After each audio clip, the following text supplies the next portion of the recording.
اسی شام میں نے جرمن فوج کے ان سپاہیوں کو امریکی فوجیوں کے ساتھ اس قید خانے میں گشت پر دیکھا۔ جب وہ ہمارے باڑے کی طرف آ رہے تھے تو میں نے دیکھا کہ سنہرے بالوں والا جرمن فوجی امریکی فوجی کو اپنی مشین گن دکھا رہا ہے۔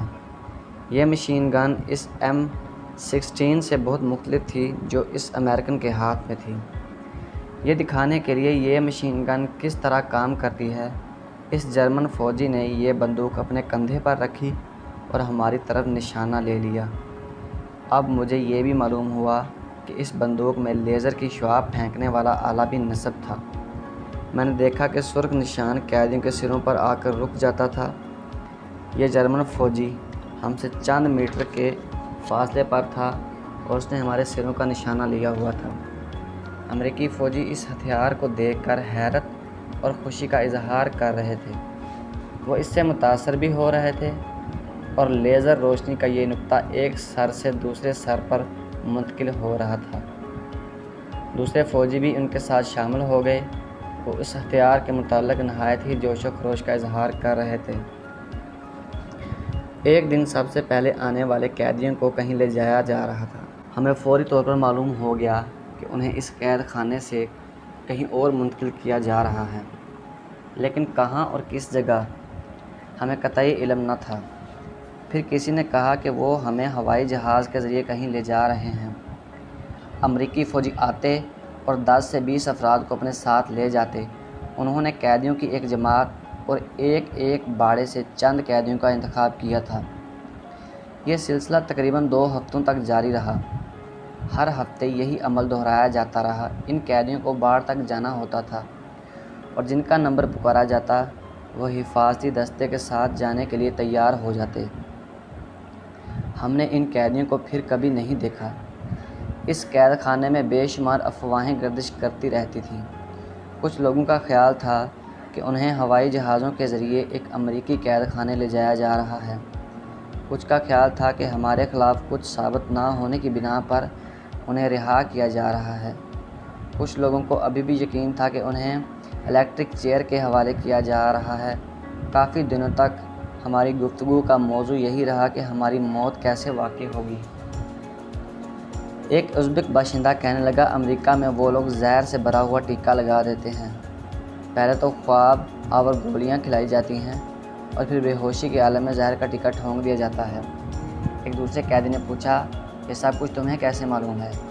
اس ازبک باشندے نے جواب دیا، میں نے ایک شخص کے متعلق یہ سب کچھ ایک امریکی فلم چلتی ہوئی لاش یعنی ڈیڈ مین واکنگ میں دیکھا تھا۔ آخر میں یہ شخص ہلاک ہو جاتا ہے لیکن وہ چلتا نہیں ہے۔ ہم اس کی بات پر اپنی ہنسی ضبط نہ کر سکے۔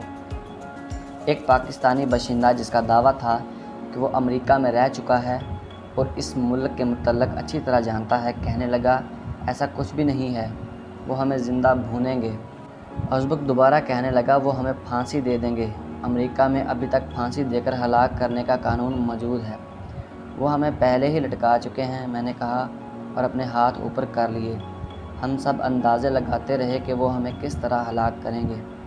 اسی باڑے میں وہ دونوں ترک بھی دوبارہ میرے ساتھ آ ملے تھے اور ہم ایک دوسرے کے ساتھ بات چیت کر سکتے تھے۔ سرکن کہنے لگا، اگر ہم بے گناہ ہیں تو پھر وہ ہمیں اذیت کیوں دیں گے؟ ہم ایک دوسرے سے استفسار کرتے رہے کہ اب ہمارے ساتھ کیا ہونے والا ہے۔ کیا ترک فوجی آئیں گے، ہمیں لے جائیں گے اور ہمیں قید خانے میں ڈال دیں گے؟ فرحان اور سرکن کے ساتھ تھوڑا عرصہ ہی پہلے میری واقفیت ہوئی تھی، لیکن اس آخری رات جب مجھے یہ معلوم ہوا کہ سرکن کا تعلق کہاں سے ہے، ہمیں ایک دوسرے سے علیحدہ کر دیا گیا۔ اس نے مجھے بتایا کہ وہ اپنے آبائی شہر میں بڑائی کی ایک چھوٹی سی دکان کا مالک تھا۔ میں نے اس سے اس کے آبائی شہر کا نام پوچھا۔ اس نے بحیرہ اسود کے کنارے پر واقع سکاریا نامی شہر کا نام لیا۔ یہی شہر میری والدہ کا آبائی وطن تھا۔ میں نے اسے بتایا، میرے بے شمار رشتہ دار اور عزیز وہاں رہتے ہیں۔ ہم ہر سال وہاں جاتے اور گرمیوں کی تعطیلات مرکزی شہر سے باہر ایک گاؤں میں گزارتے۔ اس نے مجھے سمندر کی ایسی جگہوں کے متعلق بتایا جہاں میں بھی اکثر تیراکی کے لیے جایا کرتا تھا۔ اس کی بڑائی کی دکان اس سڑک کے چوراہے پر واقع تھی جہاں یوکلپٹس کا ایک بہت ہی بوڑھا درخت استادہ تھا۔ مجھے وہ سڑک اور درخت ابھی تک یاد تھا۔ شاید ہم نے ایک دوسرے کو اس ساحل پر کبھی دیکھا ہو۔ اس رات میں ایک لمحے کے لیے بھی بلکہ نہ جھپک سکا۔ پہلی دفعہ میری یادوں کا رخ ترکی کی طرف ہو گیا۔ میں اسکاریا کے علاقے میں واقع گاؤں کسکا کے متعلق سوچنے لگا۔ وہ شہر بھی میری یادوں کا مرکز بن گیا جہاں چند ماہ پہلے فاطمہ کے ساتھ میری شادی ہوئی تھی۔ میری یادوں میں میرے دادا کا گاؤں کسکا بھی ابھر آیا۔ وہاں میرے دادا کے باداموں کے درخت تھے اور ان کی آمدن کا ذریعہ بھی یہی درخت ہے جس سے وہ اپنے کنبے کی ضروریات پوری کیا کرتے تھے، اور اس قصبے کی نصف آبادی کئی نسلوں سے اسی پیشے سے منسلک تھی۔ اس گھر کے سامنے ہی مجھے درختوں کا یہ باغ نظر آتا تھا۔ اپنے بچپن میں موسم گرما آنے پر میں ان درختوں کے درمیان کھیلا کرتا تھا۔ جب مجھے بھوک محسوس ہوتی میں چند بادام توڑ لیتا اور ان کا چھلکا اتار کر گری نکال کر کھا لیتا۔ میں شاخوں پر چڑھ جاتا اور پھر زمین پر دھم سے کود پڑتا۔ میں نرم نرم ٹہنیوں کو صاف کر کے چوہوں کے شکار میں سرگرداں رہتا۔ میری والدہ کی ایک بہن اور 2 بھائی تھے جو ابھی تک اسی گاؤں میں رہائش پذیر تھے۔ ہمارا کنبہ بہت بڑا تھا۔ میں اکثر اپنے چچا کے ساتھ بحیرہ اسود میں تیراکی کے لیے چلا جایا کرتا تھا۔ کبھی کبھار چچا مجھے اپنا ٹریکٹر چلانے کی اجازت بھی دے دیتا۔ زندگی کے یہ دن نہایت ہی خوشگوار اور شاندار تھے۔ جب ہمارا مچھلی کے شکار کو دل چاہتا ہم مچھلیاں پکڑنے چلے جاتے۔ جب ہمیں تیراکی کا شوق چڑھتا ہم تیراکی کرنے کے لیے چلے جاتے، اور جب ہمارے دل میں گھڑ سواری کا شوق پیدا ہوتا ہم گھڑ سواری کرتے، کیونکہ ہمارے پاس ایک گھوڑا بھی تھا۔ ہمارے باغ میں کچھ جانوروں نے بھی بسیرا کیا ہوا تھا، کچھ زہریلے سانپ بھی تھے۔ اپنی نظر بندی سے قبل میں کسکا میں موسم گرما گزار چکا تھا۔ یہ میری قید سے تقریباً 5 یا 6 ماہ پہلے کی بات تھی، لیکن مجھے یوں محسوس ہوتا تھا کہ جیسے عرصہ دراز بیت چکا ہے۔ میں نے اپنے والدین کو بتا دیا تھا کہ میں اب شادی کر کے گھریلو زندگی کا آغاز کرنا چاہتا ہوں۔ جرمنی میں بے شمار لڑکیاں میری دوست تھیں۔ اس کے علاوہ بہت سی ترک دوشیزائیں اور جدید تہذیب کی پروردہ نوجوان لڑکیاں بھی میرے حلقۂ دوستی میں شامل تھیں، لیکن یہ لڑکیاں منشیات کی عادی تھیں اور اکثر قید خانے کی سیر کرتی رہتی تھیں۔ میں ایک باؤنسر کی حیثیت سے اپنی ملازمت سے اکتا چکا تھا اور کوئی معقول اور ڈھنگ کا کام کرنا چاہتا تھا۔ دوستی صرف 1-2 ہفتے قائم رہتی اور بعض اوقات بیک وقت 2 لڑکیاں میری دوست ہوتیں۔ یہ سارا کچھ محض دل لگی کے لیے تھا۔ اس وقت میری عمر صرف 17-18 برس کی تھی اور میری مصروفیات بھی میرے دوستوں ہی کی مانند تھیں۔ اب میں یہ سب کچھ فراموش کر دینا چاہتا تھا۔ ایک مسلمان خاتون فحش اور غیر اخلاقی ناشائستہ انداز و اطوار نہیں اپناتی۔ نہ وہ خود کو دھوکہ دیتی ہے اور نہ ہی مجھے دھوکہ دینے کی کوشش کرتی۔ میں ایسی خاتون کے ساتھ شادی کر کے بچوں کا باپ بھی بن سکتا تھا، لیکن ایک نیک اور پاکیزہ مسلمان خاتون سے شادی کرنے سے پہلے مجھے احکام الہی کے مطابق اپنی زندگی بسر کرنے کا آغاز کر دینا چاہیے تھا، اور یہی کچھ میں نے کیا۔ میں کبھی کبھار شراب پی لیا کرتا تھا، لیکن شادی کا ارادہ کرنے کے بعد میں نے شراب نوشی ترک کر دی اور باؤنسر کی ملازمت چھوڑ دی۔ ایک دن میری چچی نے مجھے بلایا اور کہا کہ اسے کسکا میں ایک نوجوان خاتون کے متعلق علم ہے، ممکن ہے کہ وہ مجھے پسند آ جائے۔ میری چچی نے مجھے یہ بتایا کہ اس کے والدین مذہبی ہیں۔ میری چچی نے اس نوجوان خاتون کی تصویر بھی مجھے دی۔ ترک دیہاتوں میں جب لڑکی خاص عمر کو پہنچ جاتی ہے تو کسی مناسب نوجوان کے والدین اس لڑکی کے گھر جاتے ہیں اور ان کے ساتھ شادی کے معاملے پر رضامندی حاصل کرنے کی کوشش کرتے ہیں۔ اگر یہ لڑکا اور لڑکی باہم رضامند ہو جائیں تو بقیہ تمام معاملات نہایت سرعت کے ساتھ طے ہو سکتے ہیں۔ ہمارے گاؤں میں 2 بڑے اور معزز خاندان عرصہ دراز سے رہائش پذیر تھے، یعنی میرا اور فاطمہ کا خاندان۔ میری چچی اپنے بچپن سے ہی فاطمہ کو جانتی تھی اور وہ گھر میں کام کاج میں اس کا ہاتھ بٹا دیا کرتی تھی۔ چچی نے فاطمہ کے ساتھ میری ملاقات کا اہتمام کیا۔ ہماری خاندانی روایات کے مطابق نوجوان لڑکی اور لڑکے کی ملاقات تیسرے شخص کی موجودگی ہی میں ممکن تھی، لیکن ضروری نہیں تھا کہ یہ تیسرا شخص لڑکی یا لڑکے کے والدین میں سے کوئی ہوتا۔ اصل مقصد یہ تھا کہ ہر کام شائستہ اور مہذب طریقے سے ہو۔ ہم دونوں کی ملاقات میری چچی کے ہاں ہوئی۔ اس ملاقات کے موقع پر میں نے فاطمہ کو پہلی ہی نظر میں پسند کر لیا۔ میں نے اسے اپنے شہر بریمن کے متعلق بتایا اور یہ بھی بتایا کہ میری پرورش کیسے ہوئی۔ میں نے اسے یہ بھی بتایا کہ میں بحری جہاز تعمیر کرنے والے ایک ادارے میں تربیت حاصل کر رہا ہوں۔ میں اپنے شہر کی رنگینیوں میں بھی شرکت کرتا ہوں، وہاں میں کنگ فو بھی سکھاتا ہوں۔ میں نے اس پر یہ بھی واضح کر دیا کہ اب میں مکمل طور پر مذہبی انسان ہوں۔ وہ اور میری چچی میری باتیں غور سے سن رہی تھیں۔ پھر فاطمہ نے مجھے اپنے حالات سے آگاہ کیا۔ فاطمہ سے پہلی ملاقات کے بعد ہی مجھے یقین ہو گیا تھا کہ وہ میرے لیے بالکل ٹھیک رہے گی، اس لیے میں نے اسے دوسری ملاقات کی ضرورت محسوس ہی نہیں کی اور اپنے والدین سے کہا کہ وہ ہماری شادی کروا دیں۔ شادی کی تقریب میری چچی کے مکان کے دالان میں منعقد ہوئی۔